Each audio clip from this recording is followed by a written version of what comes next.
Non Mulki అని చెప్పడానికి చాలా అద్భుతమైనటువంటి ఎక్సర్సైజ్ మనకు ఈ క్రమంలో జరిగింది. సో ఇట్లా హైదరాబాదులో 1934లో వచ్చినటువంటి ముల్కీ నిబంధనలు చాలా వరకు కూడా అమలైనాయి. ఇట్లా అమలైనటువంటి పరిస్థితుల్లోనే కొద్ది కాలంలోనే హైదరాబాదు ప్రజలు తొలిసారిగా వచ్చిన జనరేషన్స్ ఉద్యోగ అవకాశాలు పొందుతున్న సమయంలోనే 1948 సెప్టెంబర్ 18వ తారీఖు నుంచి జేఎన్ చౌదరి పాలన చేపట్టిండని మనం తెలుసుకున్నాం ఇంతకుముందే. ఈ జేఎన్ చౌదరి పాలనా కాలంలో పెద్ద ఎత్తున హైదరాబాద్ రాజ్యం బయట నుంచి ఉద్యోగుల్ని రప్పించి ఇక్కడ ఉన్న స్థానిక ఉద్యోగులందరినీ కూడా తొలగించి, దానికి ప్రధాన కారణం మతాన్ని చూపించి ఇక్కడ ఉద్యోగులందరినీ తొలగించడం జరిగింది. ఆ స్థానంలో ఉత్తర భారతదేశం నుంచి ప్రధానంగా మన పక్కనే ఉన్నటువంటి మద్రాసు రాష్ట్రంలోని తెలుగు వారిని పెద్ద ఎత్తున తీసుకురావడం జరిగింది. ఇక్కడ ఉర్దూ అనేటటువంటి అధికార భాష స్థానంలో ఇప్పుడు తెలుగు, ఇంగ్లీష్ అనేటటువంటి భాషలు ఎవరైతే అభ్యసిస్తారో, అర్హతలు ఎవరికైతే ఉంటాయో వాళ్ళందరికీ ఇక్కడ ఉద్యోగాలతో అవకాశం కల్పించడంతో మిడతల దండు లెక్క హైదరాబాదు ఉద్యోగాల మీద పడ్డారు బయటి ప్రాంతం వాళ్ళు. ఇక్కడ తెలుగు పాఠశాలలు లేకపోవటం, అర్హతలు సర్టిఫికెట్లు తెలుగు మీడియంలో లేకపోవటం, ఇంగ్లీష్ మీడియంలో లేకపోవటం మూలంగా బయటి ప్రాంతాల వారితోటి ఇది నింపడం జరిగింది. ఈ తీవ్ర స్థితి నుంచి చివరికి జేఎన్ చౌదరి వెళ్ళిన తర్వాత వెల్లోడి పాలనా కాలంలో కూడా ఇదే జరిగింది. ఇది సరికాలేదు. ఆ తర్వాత 1952లో జరిగిన తొలి సాధారణ ఎన్నికల తర్వాత ఇక్కడ బూర్గుల రామకృష్ణారావు గారు సీఎంగా బాధ్యతలు చేపట్టిండు. ఈ బూర్గుల పాలనా కాలంలోనే 1952 ముల్కీ ఉద్యమం ప్రారంభమైంది. ఇది బీఆర్కే పాలనా కాలంలో జరిగిన ఒక 3 కీలక అంశాలు ఏంటి అంటే, ఒకటి ఇది ముల్కీ ఉద్యమం, 2 భూదాన ఉద్యమం, 3 విశాలాంధ్ర ఏర్పాటు. ఈ 3 ఈయన కాలంలోని ఒక ప్రధానమైనటువంటి ఘటనలు. సరే, బీఆర్కే పాలనలో ఏం జరిగిందనేది చూడవచ్చు, కానీ మనం ముల్కీ ఉద్యమ కాలాన్ని పరిగణలోకి తీసుకుంటున్నాం కాబట్టి ఈ క్రమంలో ముల్కీ ఉద్యమం ఎందుకు వచ్చింది అని చెప్పడానికి కొన్ని కారణాలు ఉన్నాయి. ఏంటి ఆ కారణాలు అంటే, జనరల్ చౌదరి వెల్లోడి కాలంలో జరిగిన అన్యాయాలను బూర్గుల సరిదిద్దలేకపోయిండు. ఇదే విషయాన్ని షెండార్కర్ తన నివేదికలో తెలియజెప్పిండు.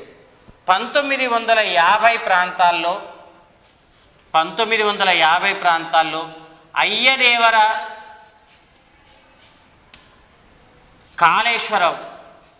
కాళేశ్వరరావు విశాలాంధ్ర ఉద్యమం లేదా విశాలాంధ్ర సిద్ధాంతంతో పెద్ద ఎత్తున పర్యటిస్తూ వచ్చిండు.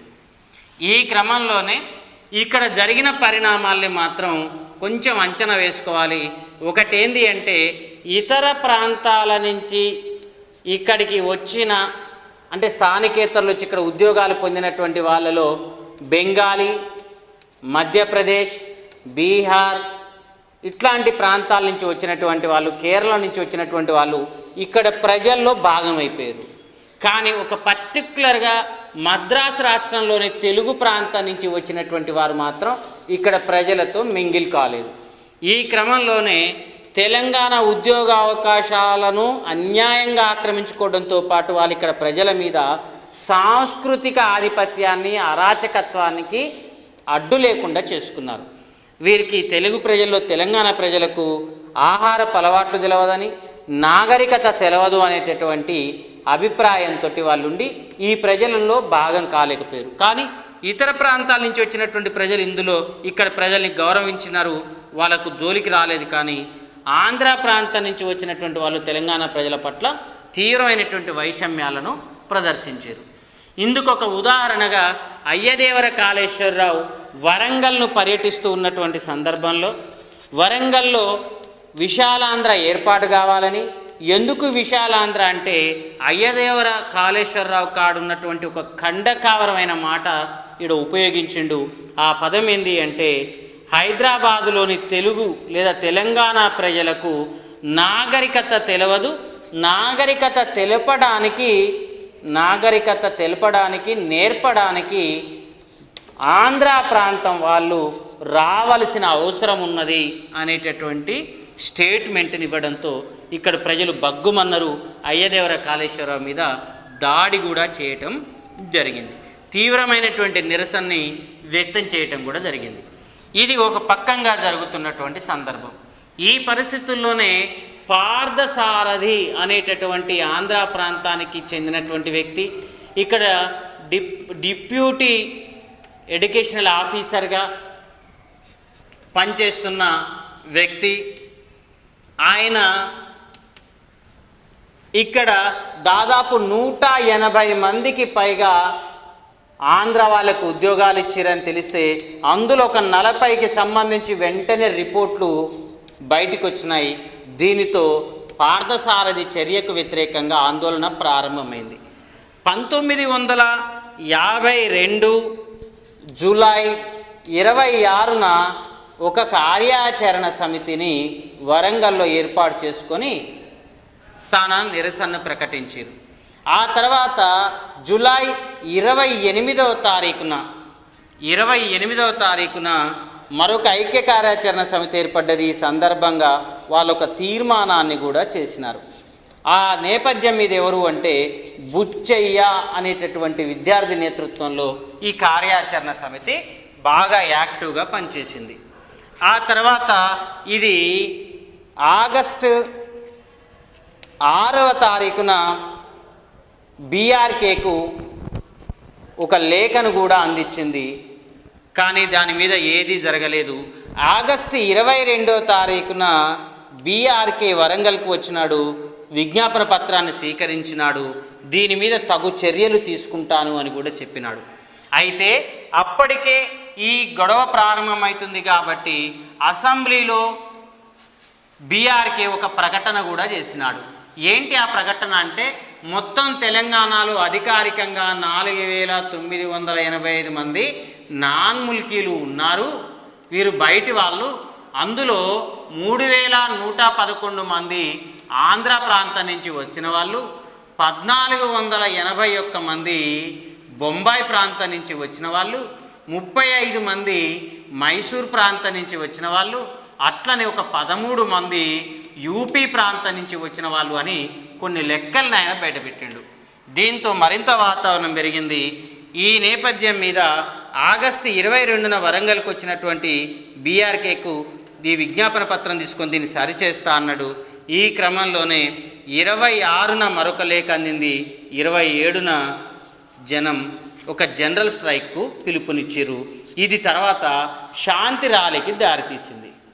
ఈ శాంతి ర్యాలీ మీద పోలీసులు జులుం ప్రదర్శించారు. ఇది వరంగల్లో జరిగినటువంటి నేపథ్యం. దీనితో బీఆర్కే తన యొక్క విచక్షణను ఉపయోగించేసి కలెక్టర్ల ద్వారా వారిని వెనక్కి పంపించే ప్రకటన చేయమన్నారు. కానీ కలెక్టర్లు దాన్ని పెద్దగా సీరియస్గా తీసుకోలేదు. వాళ్ళకుండే రెడ్ టేపిజంతో అది పెద్దగా పరిగణలోకి రాకపోవడంతో విద్యార్థులు మరింత అసంతృప్తికి గురైండ్రు.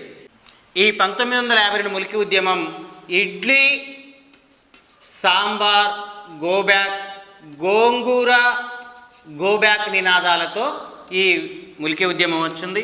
ఈ క్రమంలోనే జయశంకర్ సార్ అనేటటువంటి ఒక ఉద్యమ వీరుడు తెలంగాణ సమాజానికి రావడం జరిగింది. ఆయన జీవిత చరిత్రలో ఇది కూడా చెప్పుకున్నాడు. ఆ రోజు భువనగిరిలో బస్సు ఆగకపోతే ఆ కాల్పుల్లో తాను కూడా బలి అయ్యేవాడిని అని ప్రకటించుకున్నాడు. ఇడ్లీ సాంబార్ గోబ్యాక్, గోంగూర గోబ్యాక్ నినాదాలు ఆంధ్ర ప్రాంతాలను ఉద్దేశించి వారి అవకాశాలు తెలంగాణలో దక్కించుకున్న దోపిడీ చేసిన అవకాశాలకు వ్యతిరేకంగా జరిగిన ములికి ఉద్యమంగా మనం దీన్ని గుర్తించవచ్చు. ఈ సందర్భంలోనే ఆగస్టు 30వ తారీఖున సమ్మె ప్రారంభమైంది. వరంగల్లో విద్యార్థుల హర్తాల్ ప్రారంభమైంది. ఆగస్టు 30న ప్రారంభమైనటువంటి హర్తాల్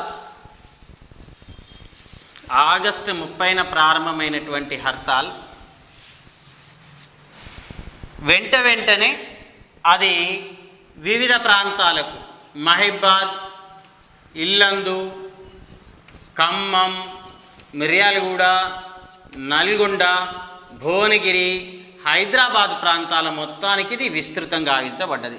కాబట్టి సెప్టెంబర్ 1 తారీఖు అనేటటువంటిది ఈడ పెద్దగా ఏ కార్యక్రమాలు జరగలేదు. దానికి కారణం ఆ రోజు బక్రీద్ అనే పండుగ వచ్చింది కాబట్టి ఏ కార్యక్రమాలు జరగలేదు. తిరిగి సెప్టెంబర్ 2వ తారీఖున పెద్ద ఎత్తున హైదరాబాదులో ర్యాలీ ప్రారంభమైంది. ఈ ర్యాలీ పత్తర్గట్టి ప్రాంతంలో విద్యార్థులు చేపట్టిన ర్యాలీకి అనేక మంది మద్దతు కూడా తెలపడం జరిగింది. ఈ మద్దతులో భాగంగానే సెప్టెంబర్ 2 విపరీతంగా పోలీసుల లాఠీచార్జ్, ఆ రోజు హైకోర్టు కూడా పనిచేయలేకపోయింది బాష్పవాయుగోళాల వల్ల. దీంతో సెప్టెంబర్ 2 ఘర్షణ తీవ్రమైంది. సెప్టెంబర్ 3వ తారీఖున ఇక్కడ ఒక వాతావరణం ఏర్పడ్డది. ఆ వాతావరణం ఏంది అంటే కమిషనర్ శివలాల్ అనేటటువంటి ఆయన పేరెంట్స్కు హెచ్చరికతోటి ఉత్తరాలు లేదా ప్రకటనలు చేసినాడు. ఎవరు కూడా రావద్దు హైదరాబాద్కి అని ప్రకటించినాడు. విద్యార్థుల ఉద్యమాన్ని అంచే ప్రయత్నం చేసినాడు. ఈ పరిస్థితుల్లోనే సెప్టెంబర్ 3న కాల్పులు జరిగినాయి. ఈ కాల్పుల్లో 2 మరణించినారు. షేక్ మహబూబ్ మహమ్మద్ కాసిం అని. షేక్ మహబూబ్ మహమ్మద్ కాసిం అనేటటువంటి వాళ్ళిద్దరూ మరణించినారు. ఈ ఇద్దరితో పాటు 147 మంది గాయపడడం జరిగింది. ఈ పెద్ద హింసని తట్టుకోలేక విద్యార్థులు అక్కడ ఫత్తర్గట్టి ప్రాంతంలో ఉన్నటువంటి పోలీస్ స్టేషన్ మీద దాడి చేసిరు, తగలబెట్టడం జరిగింది. దీంతో ఈ ఘర్షణ మరింత పెరుగుతుందని భావించినటువంటి ప్రభుత్వానికి తెలియకుండానే పోలీసులు ఆ ఇద్దరి పార్థివ దేహాలను తీసుకొని వాళ్ళే ఖననం చేయటం జరిగింది. వాళ్ళ దేహాల కోసం, వాళ్ళ ఆ శరీరాల కోసం పద్మజానాయుడుతో సహా అందరూ కూడా ఇక్కడికి వచ్చినారు. దేశపాండే లాంటి వాళ్ళు, నాటి ప్రతిపక్ష నేతలు అందరూ కలిసి వచ్చి అడగడంతో ఆ హాస్పిటల్లో ఎక్కడా కూడా దొరకలేదు. దీంతో బీఆర్కే చేసినటువంటి ప్రకటనతో పోలీసులే ఆ దేహాలను వెలికితీసి తిరిగి తల్లిదండ్రులకు అప్పచెప్పడం జరిగింది. దీంతో ఒక శాంతియుతంగా జరుగుతున్న ఉద్యమం మరింత హింసా రూపంలోకి తీసుకున్నది. ఫలితంగా సెప్టెంబర్ 4వ తారీఖున ఇది మరింత హింసకు దారితీసింది. దీన్ని మనం సిటీ కాలేజీ సంఘటనగా కూడా పేర్కొంటాం. ఈరోజే 4 కాల్చి పారేసినారు. ఇది ఆగలేదు. అంతటితోటి సిటీ కాలేజీ సంఘటన చాలా తీవ్ర రూపాన్ని సంతరించుకున్నది. ఇక్కడ రామాచారి గారు హైదరాబాద్ హితరక్షణ సమితిని కూడా ఏర్పాటు చేసి ముల్కీ ఉద్యమానికి మద్దతు తెలిపారు. ఇట్లా ఆ రోజు జరిగినటువంటి 4 కాల్పులలో చనిపోయిన 4 కూడా ప్రైవేటు ఉద్యోగాలు, ఒక రిక్షా కార్మికుడితో సహా ఉన్నారు. మొత్తంగా సెప్టెంబర్ 4ని తెలంగాణ చరిత్రలో ముల్కీ డేగా పిలుస్తాము.